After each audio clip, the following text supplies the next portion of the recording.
నక్సల్తో పాటు కేంద్ర కమిటీ సభ్యులు మావోయిస్టులకు కోలుకోలేని ఎదురుదెబ్బ.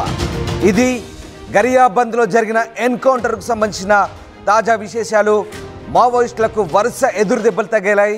ఛత్తీస్గఢ్ ఒరిస్సా సరిహద్దులో జరిగిన ఎన్కౌంటర్లో దాదాపు 1000 మంది పోలీసులతో భద్రతా బలగాల ఆపరేషన్ సక్సెస్ అయింది. మావోయిస్టుల మృతుల సంఖ్య 27కు పెరిగింది. మృతదేహాలను భద్రతా దళాలు స్వాధీనం చేసుకున్నాయి. మృతుల్లో మావోయిస్టు కీలక అగ్రనేతలున్నారు. చంద్రబాబుపై అలిపిరి దాడి ఘటనలో కీలక సూత్రధారైన చలపతి కూడా ఉన్నారు. ఇక ఎన్కౌంటర్లో కేంద్ర కమిటీ సభ్యుడు చలపతి మృతి చెందినట్టుగా మావోయిస్టు దాడి ఘటనకు సంబంధించి భద్రతా దళాలు ధృవీకరించాయి. ఆయన చంద్రబాబుపై అలిపిరి దాడి ఘటనలో ప్రధాన సూత్రధారిగా ఉన్నారు. అతనిపై ₹1 కోటి రివార్డు కూడా ఉంది.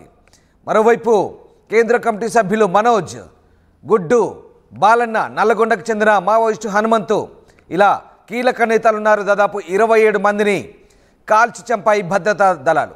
డ్రోన్లతో మావోయిస్టు కదలికలను గుర్తించి నలువైపులా చుట్టుముట్టి విరుచుకుపడ్డారు. 1000 మందికి పైగా జవాన్లు. 50 గంటలకు పైగా ఆపరేషన్ కొనసాగుతోంది. ఇంకా సెర్చింగ్ ఆపరేషన్ కొనసాగుతుంది. ఎన్కౌంటర్ ఇంకా కంటిన్యూ అవుతున్నట్టుగా తెలుస్తోంది. ఇది గొప్ప విజయంగా అభివర్ణించారు కేంద్ర హోంమంత్రి అమిత్ షా. ప్రస్తుతం ఆ ప్రాంతంలో ఇంకా భద్రతా దళాల కూంబింగ్ కొనసాగుతోంది. మావోయిస్టులకు ఇది భారీ ఎదురుదెబ్బని చెప్పాలి. గరియాబంద్ ఒరిస్సాలోని నౌపాడ జిల్లాల సరిహద్దులో కలారిఘాట్ అడవుల్లో 2 రోజులుగా జరుగుతున్న భారీ ఎన్కౌంటర్ సంబంధించిన విషయాలు ఇవి. దాదాపు 27 మంది మావోయిస్టులు మృతి చెందినట్టుగా ప్రచారం జరుగుతోంది. మృతుల్లో మావోయిస్టు అగ్రనేత కేంద్ర కమిటీ సభ్యుడు చలపతి అలియాస్ అప్పారావు అలియాస్ జయరాం రెడ్డి ఉన్నారు. ఈయన స్వస్థలం ఏపీలోని చిత్తూరు జిల్లా. చంద్రబాబుపై అలిపిరి దాడిలో సూత్రధారి. మృతుల్లో కేంద్ర కమిటీ సభ్యులు మనోజ్, గుడ్డు, బాలన్న, నల్లగొండకు చెందిన హనుమంతు ఉన్నారు. ఇక పోలీసులు చాలా వ్యూహాత్మకంగా వ్యవహరించారు. నిఘా సమాచారంతో గరియాబంద్ను పూర్తిగా అష్టదిగ్బంధనం చేశారు. దాదాపు 1000 మందికి పైగా జవాన్లు డ్రోన్లతో మావోయిస్టుల కదలికలపై నిఘా వేశారు. 50 గంటలకు పైగా కాల్పులు జరిగినట్టుగా తెలుస్తోంది. ఇది గొప్ప విజయంగా కేంద్ర హోంశాఖ మంత్రి అభివర్ణించారు. ఎన్కౌంటర్ ప్రాంతంలో ఇంకా కూంబింగ్ కొనసాగుతుంది. బహుశా ఇంకా ఎన్కౌంటర్ జరుగుతున్నట్టుగా కానీ సమాచారం అందుతోంది. ప్రస్తుతం కాల్పులు జరుగుతున్నాయా లేదా కూంబింగ్ కొనసాగుతుందా పూర్తి సమాచారం అందాల్సి ఉంది. దాదాపు 50 గంటలుగా కాల్పులు జరిగినట్టుగా తెలుస్తోంది. గరియాబంద్ ఒడిస్సాలోని నౌపాడ జిల్లాల పరిధిలో కలారిఘాట్ అడవుల్లో 2 రోజులుగా జరుగుతున్న ఈ భారీ ఎన్కౌంటర్లో 27 మంది చనిపోయినట్టుగా తెలుస్తోంది. ఇక మృతుల్లో అనేక మంది కీలక నేతలున్నారు. నిజానికి అబూజ్మడ్ కంచుకోటగా మలుచుకున్న చలపతి, ఇతర అగ్రనాయకులు అక్కడ పోలీసుల ఎన్కౌంటర్లు పెరగడంతో గరియాబంద్ను సురక్షిత స్థావరంగా మలుచుకున్నట్లుగా పోలీసులు భావిస్తున్నారు. కలారిఘట్ రక్షిత అటవీ ప్రాంతంలో చలపతి, అతని అనుచరులు మొత్తం 60 మంది మావోయిస్టులు తలదాచుకున్నట్లు నిఘా వర్గాలు ఛత్తీస్గఢ్ పోలీసులకు సమాచారం ఇచ్చాయి. దీంతో ఈ నెల 19వ తేదీ రాత్రి గరియాబంద్ ఎస్పీ నిఖిల్ రఖేచా, ఒడిశాలోని Nuapada SP Gundala Raghavendra, Odisha Naxals operation DIG Akhileshwar Singh, Cobra commandant BS Kathate నేతృత్వంలో ఇరు రాష్ట్రాలకు చెందిన సుమారు 1000 మందికి పైగా జవాన్లు రంగంలోకి దిగారు.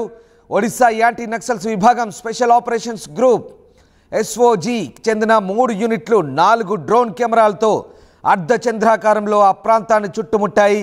మిగతా భాగాన్ని ఛత్తీస్గఢ్ డిఆర్జీ, సిఆర్పిఎఫ్, కోబ్రా బలగాలు చక్ర వ్యూహం మాదిరిగా దిగ్బంధనం చేశాయి. నక్సల్స్ ఎటూ తప్పించుకునే వీలు లేకుండా ముందుకు సాగాయి. పారిపోతున్న మావోయిస్టులను గుర్తించేందుకు డ్రోన్ కెమెరాలను కూడా రంగంలోకి దింపాయి. ఆ అడవి నుంచి బయటకు వెళ్లే మార్గాల్లో 5 కిలోమీటర్ల దూరంలో డాగ్ స్క్వాడ్స్ కూడా మోహరించాయి. ఆదివారం అర్ధరాత్రి దాటాక నక్సల్స్ తారసపడుతుండడంతో కాల్పులు మొదలయ్యాయి. ఇప్పటిదాకా నేను మీకు చెప్పిన విషయాలు అదొక అష్ట దిగ్బంధనం, పూర్తిగా చక్ర వ్యూహం, ఒక్కసారిగా డ్రోన్ కెమెరాలు, డాగ్ స్క్వాడ్, ఒక్కసారిగా సినిమాను తలపించే విధంగా ఉంది ఈ స్టోరీ. ఇంకా ఎక్కడికి తప్పించుకుంటారు, ఎటు వెళ్ళగలరు? ఇదే జరిగింది సరిగ్గా ఇలాంటి చక్రబంధనంతో ఇలాంటి వ్యూహాలతో నక్సల్స్ను ఏరివేశారు కోబ్రా, సిఆర్పిఎఫ్, అలాగే స్థానిక పోలీసు బలగాలు.